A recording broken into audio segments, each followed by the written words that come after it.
మేము ఈ హలీం టేస్ట్ చేయడానికి నైట్ 8:30కి స్టార్ట్ అయ్యి 20 కిలోమీటర్స్ రైడ్ వెళ్ళామన్నమాట. అంత స్పెషల్ ఏముంటుందో ఈ హలీంలో అనుకుంటున్నారా? ఇది సార్వి ఫుడ్ కోర్ట్లో దొరికే స్పెషల్ ఇరానీ హలీం అనమాట. ఇప్పుడు బాగా ట్రెండింగ్ అవుతుంది యూట్యూబ్లో. అలాగే నార్మల్ హలీమ్స్లా కాదు, మనకి నార్మల్ హలీమ్స్ ఎక్కడైనా దొరుకుతాయి, కానీ ఇరానీ హలీమ్స్ అనేవి కొన్ని ప్లేసెస్లోనే దొరుకుతాయి. అటువంటి కొన్ని ప్లేసెస్లో ఒక ప్లేస్ సార్వి ఫుడ్ కోర్ట్. ఇది బంజారా హిల్స్లో ఉంది.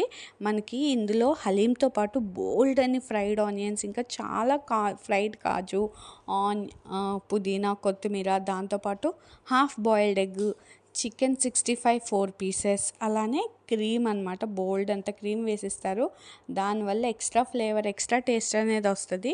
మనకి నార్మల్ హలీంలు ఇవేమీ దొరకవు కదా, కానీ మస్ట్ ట్రై అండి. అంత దూరం వెళ్ళినందుకు వర్త్ అనిపించింది. మీరు కూడా ఈ రంజాన్లో ట్రై చేయాలి అనుకుంటే ట్రై చేయొచ్చు, ఎందుకంటే తర్వాత మళ్ళీ మనకి దొరకదు ఈ హలీము. చూసారా ఎంత యమ్మీగా, కలర్ఫుల్గా, టెంప్టింగ్గా ఉందో. చాలా టేస్ట్ బాగుంది, వర్త్.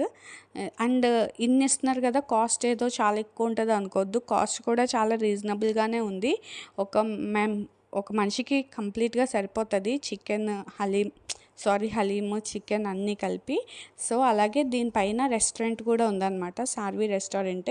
సో అంత దూరం వచ్చాం కదా, ఫుడ్ ఎలా ఉంటుందో ట్రై చేద్దాం అనుకుని వెళ్ళాము. చికెన్ బిర్యానీ తీసుకున్నాం. నిజంగా యమ్మీగా ఉందండి. మైల్డ్గా ఫ్లేవర్, టేస్ట్ చాలా చాలా బాగుంది. మస్ట్ విజిట్ ప్లేస్ చెప్తున్నాను కదా, నేను జెన్యూన్గా చెప్తాను ఏదైనా. తప్పకుండా సార్వి ఫుడ్ కోర్ట్కి ఒక్కసారి విజిట్ చేసి అట్లీస్ట్ బిర్యానీ అయినా టేస్ట్ చేయండి. హోప్ మీకు నచ్చుతుంది అనుకుంటున్నా. అలాగే ఈ వీడియో కనుక మీకు నచ్చితే లైక్ చేయడం మర్చిపోద్దు ప్లీజ్. అలానే మీ ఫ్రెండ్స్కి, ఫ్యామిలీకి షేర్ చేయడం మర్చిపోద్దు. వెళ్ళి ఒక్కసారి హలీంని టేస్ట్ చేయండి. అలాగే అదే చేత్తో మన ఛానల్కి సబ్స్క్రైబ్ చేసుకోవచ్చు కదా.